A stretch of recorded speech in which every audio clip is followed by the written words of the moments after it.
Ladies and gentlemen, in what Tyson Fury called the fight of the century, Oleksandr Usyk becomes the first undisputed heavyweight champion in the four-belt era by a split decision. And the fight did not disappoint. Both boxers landing some lethal punches throughout the 12 rounds. But Usyk getting the victory and stays undefeated. Time now to welcome in CBS Sports boxing expert Brian Campbell to put into perspective what we just witnessed from one of the more anticipated fights in boxing history. And BC, you had this from the jump. You're a very, very smart man. If y'all don't believe us, just roll the tape.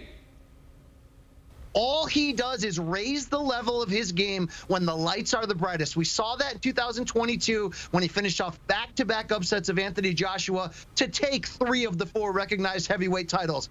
Tyson Fury is so good when he mixes that size with the skill, but he's never seen an opponent as determined as Usyk, as skilled, and particularly when it comes to the footwork. If Usyk can get off with the jab first, make Fury chase, make Fury really have to use that gas tank, this is a fight he can win. Now, we're going to see a rematch regardless. This is a 2-fight series. You'll see them again later this year. But for the first one, for what it matters here in history, I like Oleksandr Usyk to get the job done. It's going to be close, though. Give me a split decision for the Ukrainian Olympic gold medalist and continuing to wow us as he steps up in class. Clearly, you are a wizard, man, right? Give him all the money. Like, why did you have so much confidence in Usyk to win this? And then also, what did you make of what he did in those late rounds? Really gave it to Tyson Fury with some nasty, nasty punches to the head. Well, Chris, once in a while you get shown the light in the strangest of places if you look at it right, and every dog had his day on this one. Look, both of these fighters are gamers. Both of these fighters are first ballot Hall of Famers, right? That's what made this matchup so well. But having covered Oleksandr Usyk, he constantly raises the ceiling of what he's able to do because he may be considered small at 6'3.5" for this super heavyweight era. But boy, does he fight with incredible heart. And we saw that on display. Look, what are great championship fights? The kind that have momentum shifts, ebbs and flows. That's exactly what this classic fight of the century had and somehow lived up and maybe exceeded the expectations. Usyk got off early. You saw the great adjustments by Fury to be the bigger man, sit down on his punches, and slow Usyk down in the middle rounds. But it's that final adjustment that allows who laughs last to be the one standing. And that was Usyk putting on the pressure in the later rounds, dropping Tyson Fury in the corner as the ropes held him up, nearly finishing off the fight in round 9. And then going on to just barely claim that same split decision that I predicted.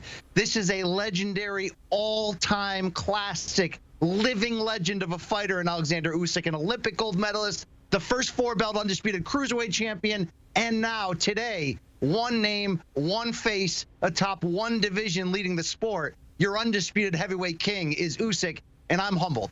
Hey, all day long. Now, I want to ask you, though, Brian, when it comes to what this means for the sport of boxing, just put into perspective what we witness here, because as you mentioned, like sometimes you have these fights that are built up and they don't live up to the expectation. But this one, it was very close, and I know Usyk got him on the end, but this is one that we're going to be talking about, I feel like, for decades upon decades, man. I mean, this just in, Chris. Boxing is kind of hot right now, right? Not just last year, but the momentum has spilled into this year and then beyond some. A lot of that obviously has to do with the money being thrown around and the presence of Saudi Arabia. But it still took these two legends to sign their name on the dotted line and deliver this exact fight and this exact performance from both. It's really hard to understate what this meant. This was the biggest fight boxing had seen in terms of importance, historical relevance, really, since Mayweather-Pacquiao in 2015. And on a heavyweight level, you had to go back to 1999 when Lennox Lewis beat Evander Holyfield in their rematch to become a 3-belt undisputed champion. What has happened since Lennox Lewis' retirement in 2004? We had a long stretch where the heavyweight division was dead. The Klitschko brothers reigned on top. They are Hall of Fame legends, but the competition below them was nowhere to be found. And as the great, late, legendary historian Burt Sugar used to say, as the heavyweight division goes, so does boxing. I've long called heavyweight the gateway drug that brings back the fans, right, who grew up loving the sport but fell off at some point. Why? Because of the politics, the best not fighting the best.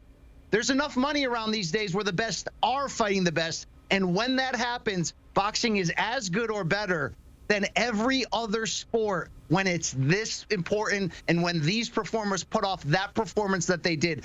Both were hurt, both battled back, both represented their countries and their families with huge pride. Both were ambassadors to what this sport, and particularly heavyweight boxing, is all about. I don't care if you grew up on the Rocky movies, Mike Tyson, Muhammad Ali, or that incredible group of legends in the 1990s that came together in the heavyweight division.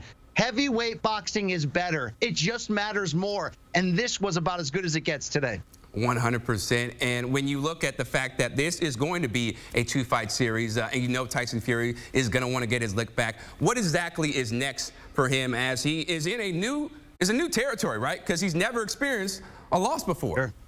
Right. He only had the one blemish, was a draw on his record in 2018 against Deontay Wilder, but all of us had scored that fight for Fury. This is his first loss, and here's what's interesting. He's the younger and much bigger fighter of the two, coming in at 35 years old, 2 years younger than Usyk. But we did have whispers coming in of whether this was the exact same Tyson Fury, who came back from that long retirement and blowing up in weight after upsetting Vladimir Klitschko, but put his career back on track. We've seen him be knocked down multiple times against Deontay Wilder in their trilogy, and of course against Francis Ngannou last fall, in a fight that really made it hard to handicap this exact fight. Am I here to tell you that Tyson Fury's over the hill? No. He fought tooth and nail over 12 rounds and really had a case at the end of the day on the scorecards to have won this.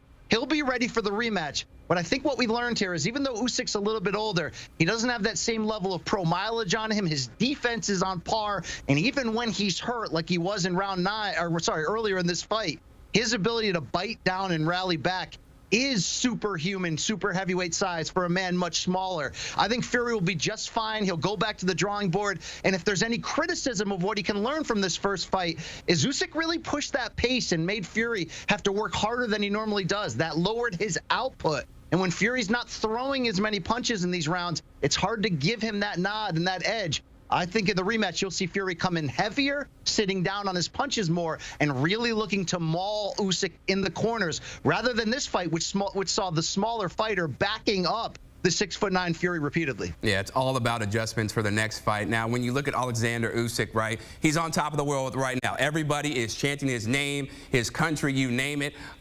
What's next for him? Because I feel like he's on the verge of, maybe having a very long run as the heavyweight champion.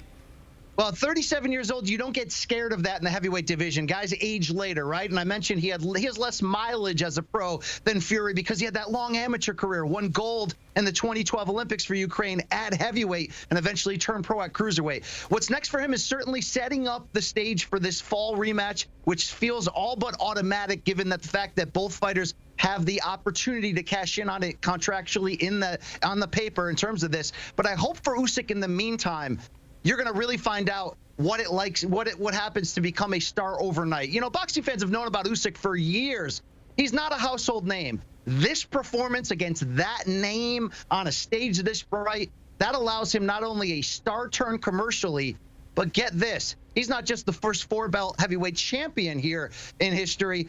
He might have a claim right now for pound #1. You see Naoya Inoue, who tops the CBS Sports list. You see Terrence Crawford. Canelo Alvarez still gets a few votes. But I had Usyk at #4 coming in. And when you put forth a performance like he did against Fury, nearly stopping him in round 9, he's as good as any fighter in this world, regardless of weight. So he's not going to be, unfortunately, undisputed champion for long because of how boxing works. He's going to get stripped of one of the titles because he has overdue mandatories. It doesn't fall in line with the business of rematching Fury. But either way, stardom to come for Usyk, and boy, is it deserved. What he has done as a professional, step by step, has been astounding. It is an amazing legacy that he is going to leave behind whenever he's done with boxing. Brian Campbell, the prophet, here giving us all the best insight. And again, when we look at undisputed heavyweight champions, title defense in the 3-belt era from 1983 to 2007, you had 5 others, right? Tyson, Buster Douglas, Evander Holyfield, Riddick Bowe, and then Lennox Lewis. Oleksandr Usyk is the first undisputed heavyweight champion in the 4-belt era. And of course, he's going to want to defend that belt. My goodness, what a fight on such a big stage. And coming up, It is going to be a fun finish on Sunday after what we saw in round 3 of the PGA Championship. Got reaction and more coming up next.